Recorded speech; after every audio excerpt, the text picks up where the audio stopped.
When I first came to London, my greatest fear was standing out.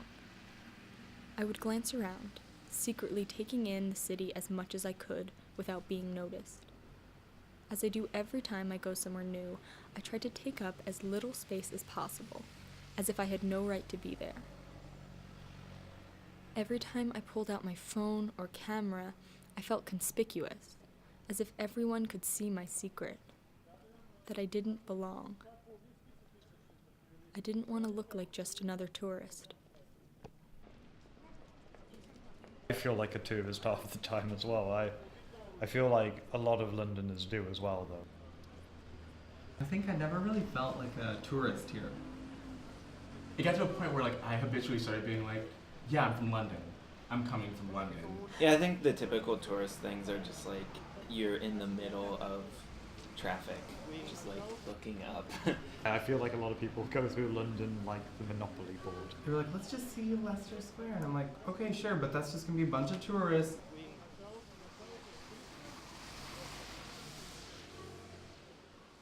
I unpacked my clothes and figured out the tube. Classes started and we all settled into our new, temporary lives. We had routines. Sandwich shops where they knew our order. We knew how to work the stove and jiggle the shower faucet just right so that the water wouldn't burn us. In our big London adventure, we had islands of mundanity. And without noticing it, I stopped worrying about how much space I was taking up, or if anyone could smell the America on me. Our student housing just became a flat, and British people just became people. Slowly but surely, we began to carve out a home. 20 is an age where it's like you're not meant to be kind of rooted in anything quite. Yeah. I always find wherever I'm living, I try to make my home as best I can. And you sort of find your routine and your sort of creature comforts here and there, but whether or not I would say I am a Londoner or I'm not too sure.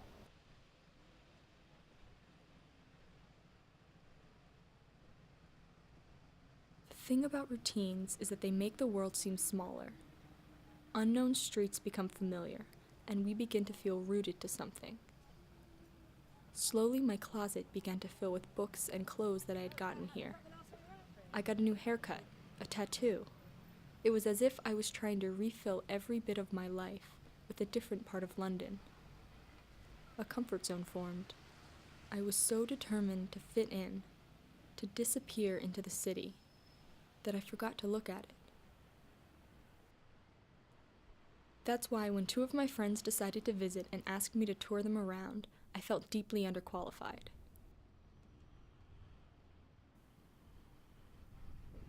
I felt like I was racing a clock, trying to see as many places as possible in just a few days. But I took them through familiar places that had come to mean something to me. I felt like an outsider again, a spectator, planning my way through the city instead of just walking through it. Constantly worried that the London that I knew wouldn't satisfy the London they had traveled so far to see. I felt self-conscious again, their reliance on me making me realize how little I actually knew about this city. And when they asked me in November when I was coming home, it hit me just how temporary my stay here was. If I was in a situation where I had to leave, I don't know really what I would do. It is a scary thought not to have a home because for me, home is where you exist at all times. And when you don't have a home, I fear not existing. It's kind of like coming back after a semester of school. So for the holidays at least, I think it'll feel very all right, I'm coming back from school for the holidays. But then come January when I'm starting to feel that I'm sick of being at home right now vibe, I'm like, oh, this is the only place I have right now. There's no other option. I can't go to London because that is over. I wasn't going to escape my plane ticket back or the stamp in my passport that said December 16th. And the things I had collected to build a home in London would be packed away in a suitcase, reduced to souvenirs upon reaching American soil. So I had to change my tactic. Maybe by disappearing into the city, I was missing out on it. So I stopped looking at my shoes or my phone or the coat of the person in front of me. Maybe the tourist didn't totally have the wrong idea. Sure, I didn't want to go through London like a Monopoly board, but maybe stopping and taking a photo once in a while wouldn't be so bad. My first week in London, I saw a sign that said, "You don't need to travel anywhere, just look up. Be a tourist in your own city." I've been thinking about that sign a lot in these last few weeks. And looking up.